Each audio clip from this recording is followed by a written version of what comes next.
नमस्कार, मैं doctor Narendra Kumar drawing and painting से। हम चर्चा कर रहे थे एमए प्रवेश के पेपर एस्थेटिक्स के बारे में, यानी सौंदर्य शास्त्र के बारे में। सौंदर्य शास्त्र के अंदर हम चर्चा कर रहे थे, इससे पूर्व प्लेटो कर चुके। प्लेटो के बाद हम चर्चा कर रहे थे अरस्तु यानी एरिस्टोटल। तो अरस्तु के जैसे कला के संबंध में क्या विचार रहे हैं, उसके कला और सौंदर्य के बारे में उसके क्या विचार हैं, अब तक इसके बारे में हम चर्चा कर चुके हैं। अब अरस्तु जैसे सौंदर्य के बारे में क्या कह रहा है, अब तक जैसे कला के बारे में बताया उसने, कला का क्या स्वरूप होना चाहिए, कला का किस तरह से हमें अपने भावों में, हमें अपने बौद्धिकता में किस तरह से वो उसका वो अनुभव अनुक्रय उसका किया जाता है। अब जैसे हम इसमें चर्चा करें आगे सौंदर्य के बारे में, जैसे अरस्तु क्या कह रहा है। अरस्तु कह रहा है कि अरस्तु सौंदर्य आकांक्षा, वासना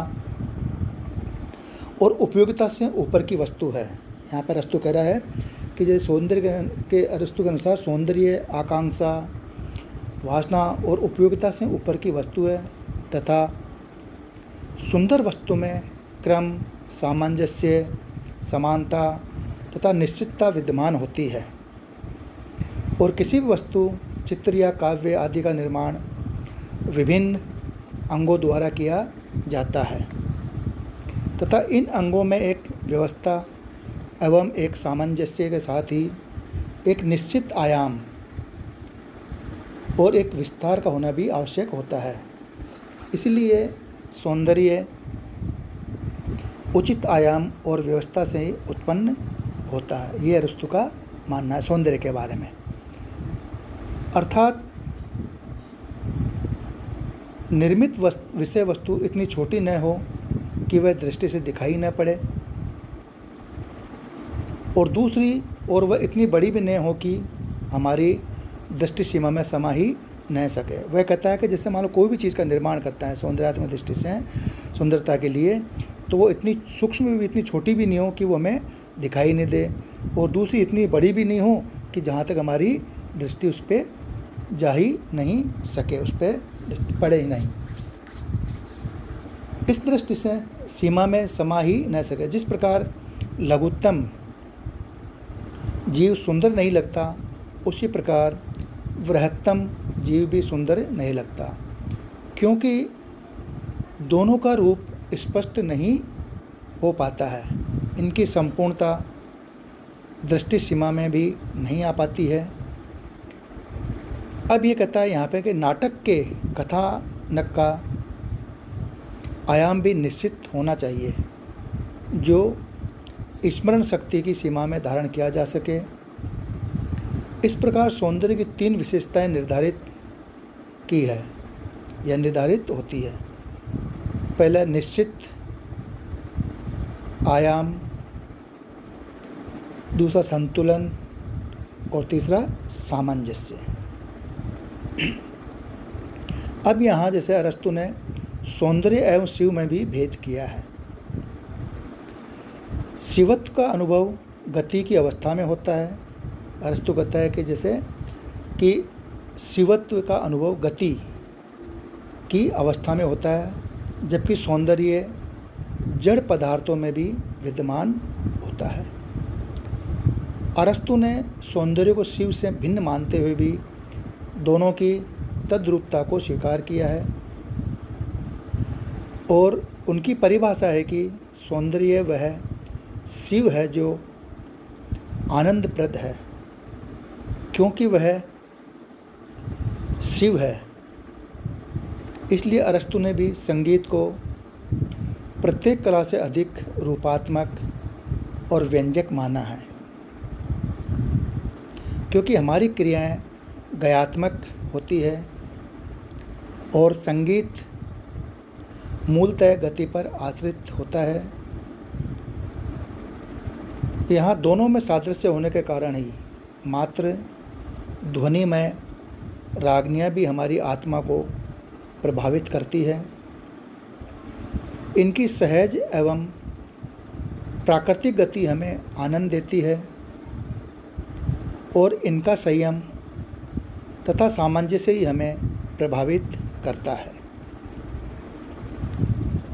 अब यहाँ अरस्तु जो संगीत है, जो संगीत का जो आनंद है, उसको वो श्रेष्ठतर सौंदर्यात्मक अभिव्यक्ति मान रहा है। वो कहता है कि जैसे संगीत को प्रत्येक कला में से अधिक रूपात्मक और व्यंजक माना है, क्योंकि हमारी क्रियाएं, वो कहता है हमारी क्रियाएं गयात्मक होती है और संगीत मूलतः गति पर आश्रित होता है, उसमें गति होती है। क्योंकि दोनों ही सादृश्य होने के कारण ही मात्र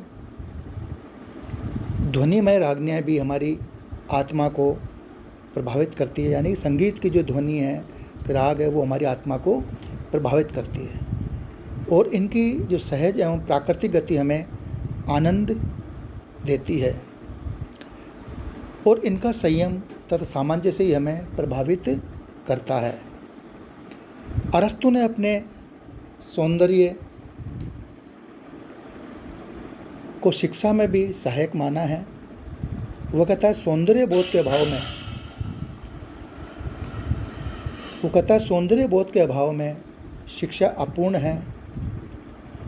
चित्रकला का उद्देश्य ज्ञान और कौशल की वृद्धि करना है।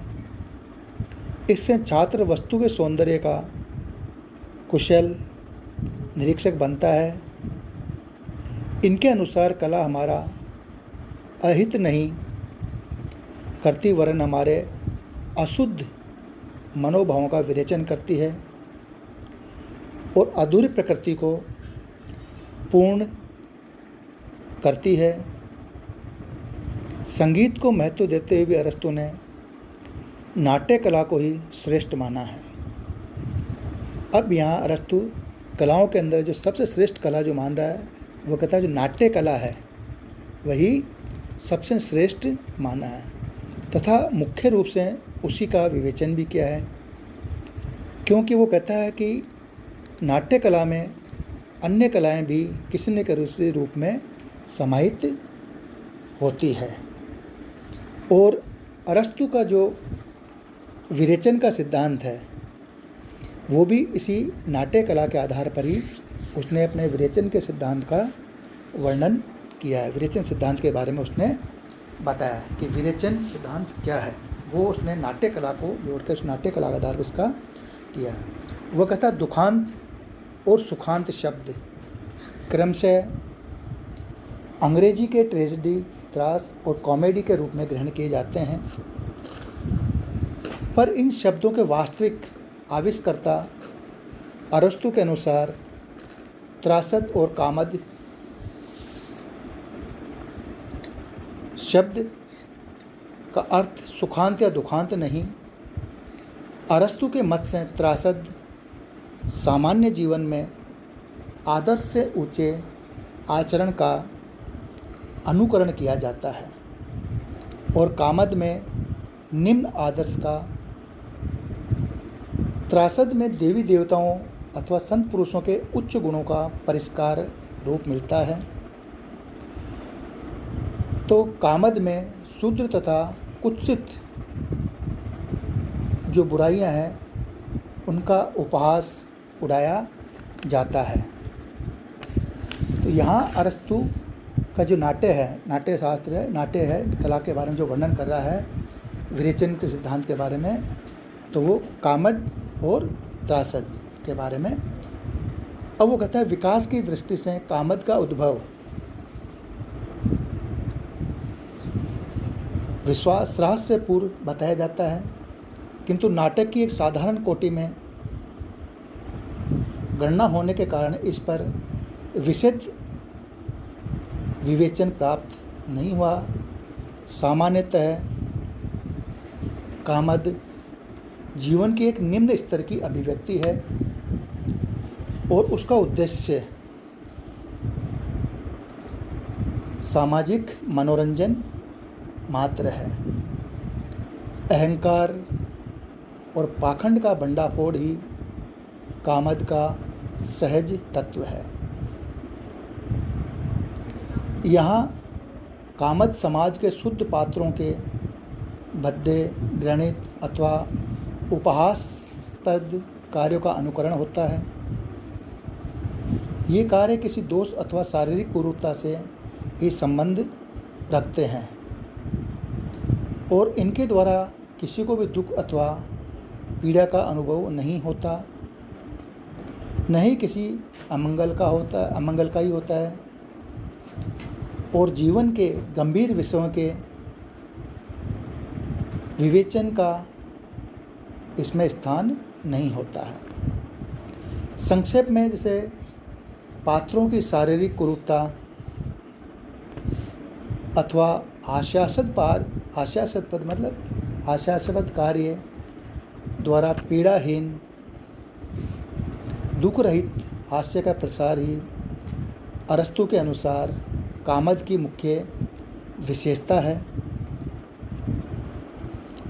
यहाँ अरस्तु कह रहा है कि जैसे पात्रों की जो शारीरिक कुरूपता है अथवा हास्यास्पद कार्य द्वारा पीड़ाहीन या जो दुखी रहित हास्य का प्रसार ही अरस्तु के अनुसार कामद की यानी जो कॉमेडी है उसकी मुख्य विशेषता है।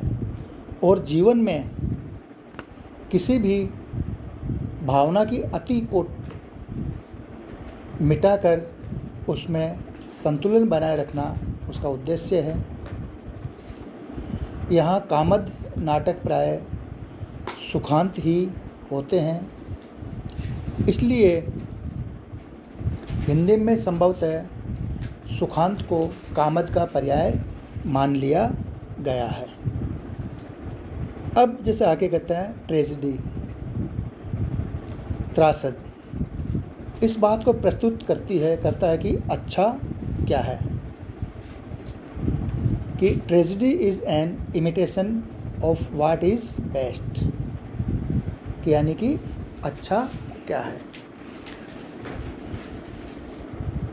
इसके बारे में हम चर्चा करेंगे अगले वाले उसमें। धन्यवाद।